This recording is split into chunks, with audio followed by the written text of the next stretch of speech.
বনির ডাকে অমলার ঘুম ভাঙে। জ্বর নেই, কিন্তু খুব দুর্বল। বনি চা এগিয়ে দেয়। ফোকলু কেমন আছে? ওর জ্বরটা কমলো? তোর জ্বর? বনি বলে, হ্যাঁ, সব ঠিক আছে।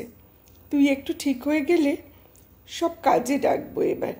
5-7 দিন আইসোলেশন, সেই 14 দিনের কোয়ারেন্টাইন না এবারে।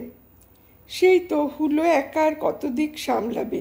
ভাগ্যিস রোজ বল্টু খাবার দিয়ে যাচ্ছে, আর দীপও সেই একা একা 3 তলায়। আমরা আর কোথায় আইসোলেশনের, সে তো দীপ আইসোলেটেড হয়ে গেছে। তার অমলা ভুল বলেনি, এবারের ভ্যারিয়েন্টে কাউকে ছাড়েনি। ওই 2-1 যা বাদ পড়ল, যাদের হয়নি বেচারা তারাই আইসোলেটেড হয়ে গেছে এত পজিটিভ কেসের ভিড়ে। যাক বাঁচোয়া যে এর মধ্যে বাবা মা ও পল্টুরাও আছে। সে প্রথম যখন হলো তখন ধরা পড়লে সাথে সাথে গভর্নমেন্ট হসপিটালে ভর্তি হতে হতো। পুরো 21 দিন পর ছাড়া পেত। কিন্তু প্রথম দিকে কজনই বার বাড়ি আসতে পেরেছিল। আত্মীয় স্বজন আর তাদের দেখতেও পায়নি। তারা নির্বান্ধব অবস্থায় শেষ বিদায় জানিয়েছিল। সে এক করুণ পরিস্থিতি। আর যাদের সিমটমস দেখা দিত বা কোনো পজিটিভ রোগীর সংস্পর্শে এসেছিল, তাদের কোয়ারেন্টাইন সেন্টারে থাকতে হতো 14 দিন। তখন সবে কদিন হলো লকডাউন। রমলার বন্ধু রিনার মেয়ে সদ্য পাশ করেছে ডাক্তারি।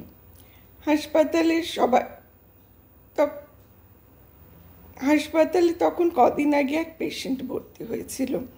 তখন হাসপাতালে সবাই মাস্ক পরে পেশেন্ট দেখছে, তো সীমন্তীও মাস্ক পরেই রাউন্ডে ছিল। হঠাৎ এক পেশেন্টের প্রবল শ্বাসকষ্ট, তাকে তাড়াতাড়ি অক্সিজেন দেওয়ার ব্যবস্থা করতে হলো। কদিন বাদে বাড়ি এসেছে মেয়ে শহরে, তখন 2-1টা কেস সদ্য ধরা পড়েছে। সবার বুকের ভেতর ধুকপুকানি। মেয়ের জন্মদিন, রিনা অনেক কিছু রান্না করেছে। বাড়িতে একটু খুশির মেজাজ লকডাউনের মধ্যে। দুপুরে সাবেকি কাঁসের থালে সাজিয়ে সুন্দর করে রিনা পরিবেশন করেছে পোলাও, মাছ ভাজা, ঝুরঝুরে আলু ভাজা, মেয়ের প্রিয় বড়ি ভাজা, জামবাটি ভরা মাছের মাথা দিয়ে ডাল, তরকারি, মাছের কালিয়া, মাংস, পায়েস, মিষ্টি, চাটনি। মেয়ে তো লাফাচ্ছে, ওমা এত কিছু খেতে হবে, এত আমি পারবো না। আমি শুধু ভাজা ডাল আর মাংস, ভাত, পায়েস, চাটনি খাবো। এত খাওয়া যায় নাকি? রিনা সীমন্তের মুখের রূপোর চামচে করে রূপোর বাটি থেকে পায়েস খাওয়াতে খাওয়াতে বলে, যা পারবি খা না আস্তে আস্তে, তারা তো নেই কোনো। এই তোর ভাইয়েরটা বেড়ে দিয়ে আমি আর তোর বাবা পরে খাবো। একসাথে সবাই মিলে খেলেই তো হতো। আজকের দিনটা মেয়েকে সামনে বসে খাইয়ে তবে মা খায়।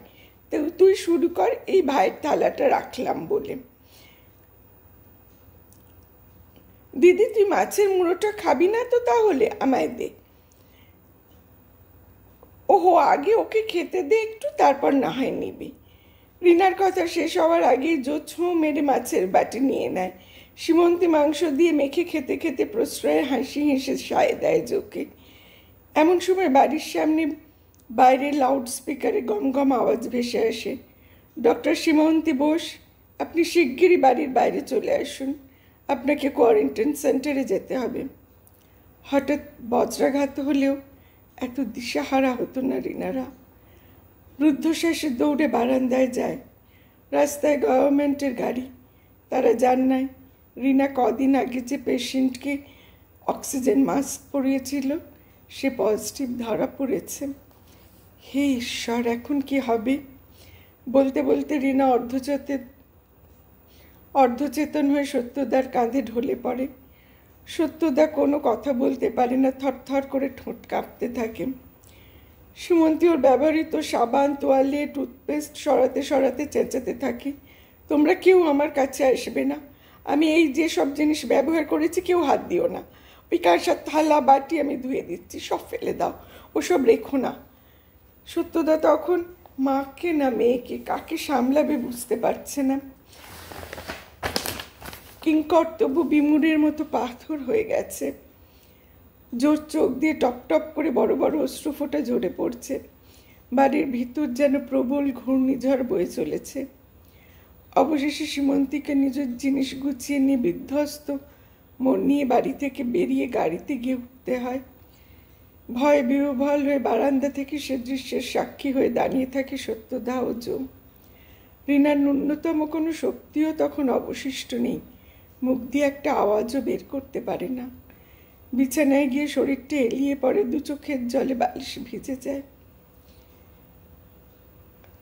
খাবার সব যেমনকার তেমন পড়ে থাকে টেবিলে।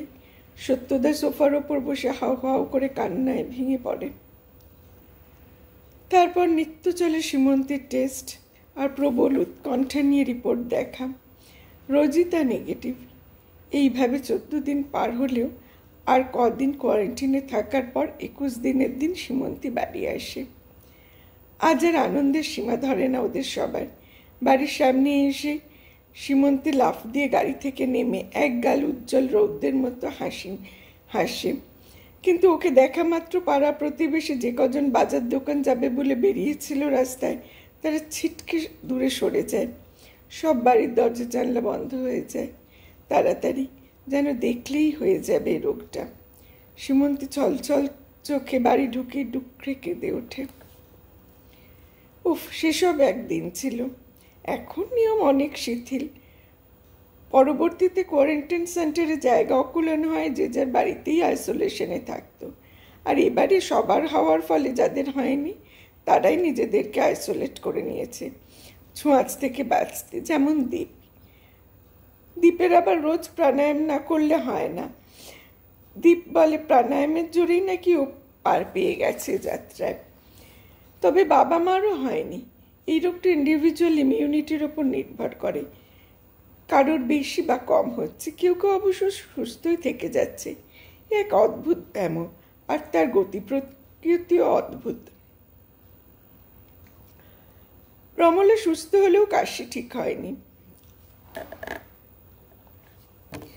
আর যে কাজে এসেছিল সেটাও তো বাকি, তাই আর কটা দিন থাকতে হবে। সঞ্জয় দা, ফুটিদি ও চিত্ত স্যারের কাছে যদি কোনো মেটেরিয়ালস পাওয়া যায় তার জন্য ফোনে অনুরোধ করে। চিত্ত স্যার ঠিক নিজের বাবার মতন, রমলার ইউনিভার্সিটির স্যারেদের বন্ধু।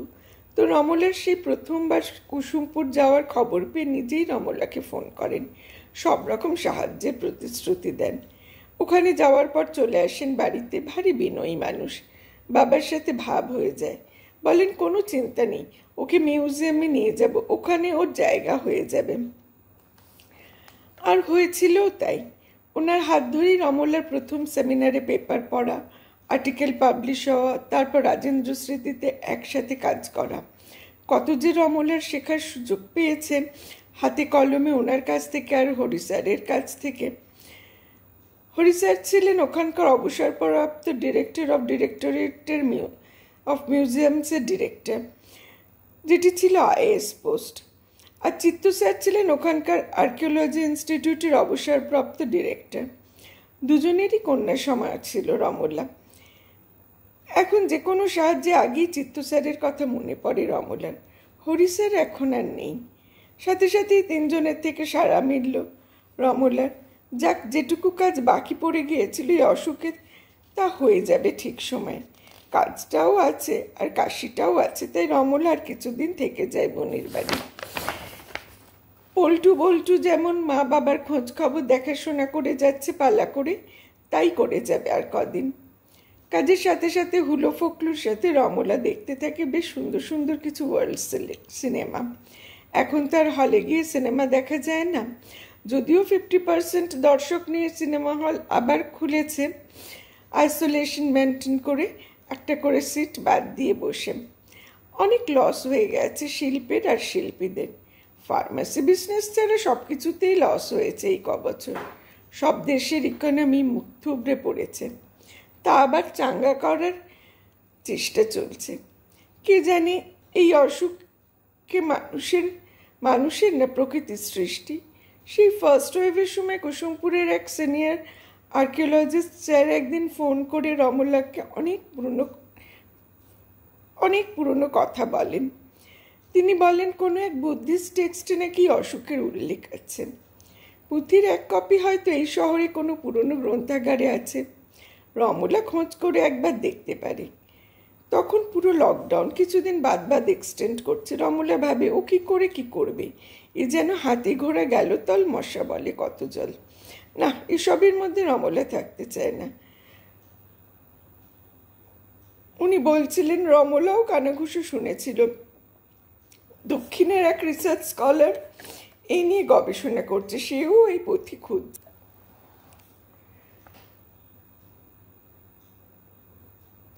তারপর যে কি হলো কে জানে।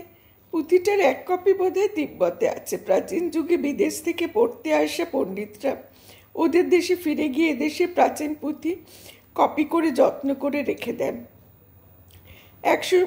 সময় সেসব পুঁথি নানা বিদেশি শাসনকালে এদেশে নষ্ট হয়ে যায়।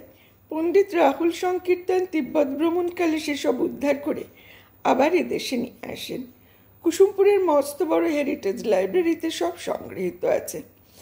তার কিছু হয়তো এ শহরেও এসে থাকবে তখন, কিন্তু তার হদিশ সে তো খড়ের গাদায় ছুঁচ খোঁচের মতো। রমলা সেসব ভুলে যায়। এই অশান্ত সময়ে দুটো সিনেমা রমলার মনে বড় দাগ কাটে। ইরানিয়ান ফিল্ম হুলো আর ফখলুর সাথে বসে দেখেছে। যেমন সুন্দর দৃশ্যাবলী, তেমন সুন্দর প্রেজেন্টেশন ও কন্টেন্ট। গত শতাব্দীর সিনেমা, ও দেশের এক প্রখ্যাত পরিচালকের where is my friends house. দেখতে দেখতে পথের পাঁচালীর কথা মনে পড়ে। থিম, মিউজিকও যেন একই রকম। ইরানিয়ান গ্রাম যেন রমলার দেখা ছোটবেলার নিজের গ্রামের মতো, শুধু পাহাড় আর উঁচু নিচু রাস্তা বাদ দিয়ে। একটি স্কুল পড়ুয়া ছোট ছেলে ভুল করে বন্ধুর হোমওয়ার্ক খাতা নিজের ব্যাগে ভরে নিয়ে চলে আসে। কিন্তু বন্ধু কাল হোমওয়ার্ক জমা দেবে কি করে? সে খুঁজতে বেরোয় বন্ধুর বাড়ি, ঠিকানা জানা নেই। একে ওকে জিজ্ঞাসা করে এপাড়া ওপাড়া সর্বত্র খুঁজে না পেয়ে দিন শেষে বাড়ি ফিরে এসে বন্ধুর খাতায় হোমওয়ার্ক করতে থাকে। মুগ্ধ করে ছেলেটির বন্ধুপ্রীতি ও রেসপন্সিবিলিটি, আজ যে কল্পনায় পর্যবসিত। সামান্য কিছু নিয়েই আজকাল বন্ধুর সাথে মনান্তরে পর্যবসিত হয় খুব সহজে। হুলো আবার পুরনো সিনেমা দেখতে খুব ভালোবাসে। সত্যজিৎ, মৃণাল সেন, ঋত্বিক ঘটক, শ্যাম বেনেগালের সিনেমা খুব প্রিয়। আর তাদের সমসাময়িক ওয়ার্ল্ড সিনেমার ডিরেক্টররা। আর একটা সিনেমাও খুব মনে দাগ কাটে, মোমেন্ট অফ ইনোসেন্স। ওটাও ইরানিয়ান, অপূর্ব। সেখানে এক অস্থির সময়ের শুটিং নিয়ে সিনেমা। নায়ক বার্ধক্যে এসে ডিরেক্টরকে ন্যারেট করছে সেই সময়ের গল্প। শুটিং হচ্ছে শুদ্ধ কৈশোর থেকে যৌবনে উত্তীর্ণ ছেলে মেয়েদের নিয়ে। তাদের মধ্যে একজন হলো নায়কের কিশোর অবস্থা, যেখানে রেভলিউশনারি। তার শেষ দৃশ্যে গিয়ে যেখানে রেভলিউশনারি সিকিউরিটিকে গুলি করবে, সেই দৃশ্যে গিয়ে যারা শুটিং করছিল তারা নার্ভাস হয়ে পড়ে।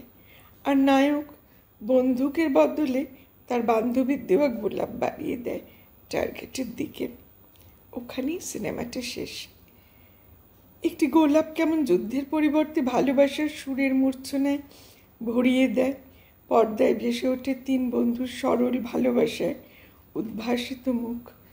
যুদ্ধ নয়, শান্তি।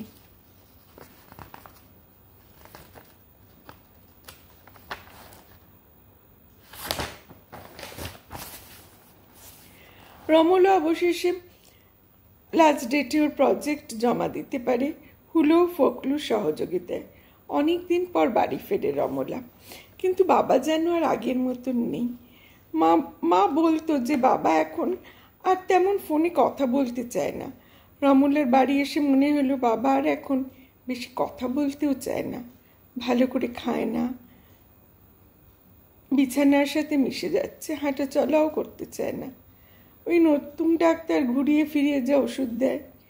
বাবাও কাশে আজকাল ফ্যান চালালেই, তাই বাবার ঘরের ফ্যান সবসময় বন্ধ। গরমে আর বেশিক্ষণ থাকা যায় না বাবার ঘরে। আর রমলার যা কাশি বেড়েছে, বাবার ঘরে বেশি যাওয়াও ঠিক না। বাবা আর আগের মতন বলে না, দি ভাই জলটা খানা রে, জল খেলে তোর কাশিটা কমে। পরেরটা জানতে ইচ্ছে করছে।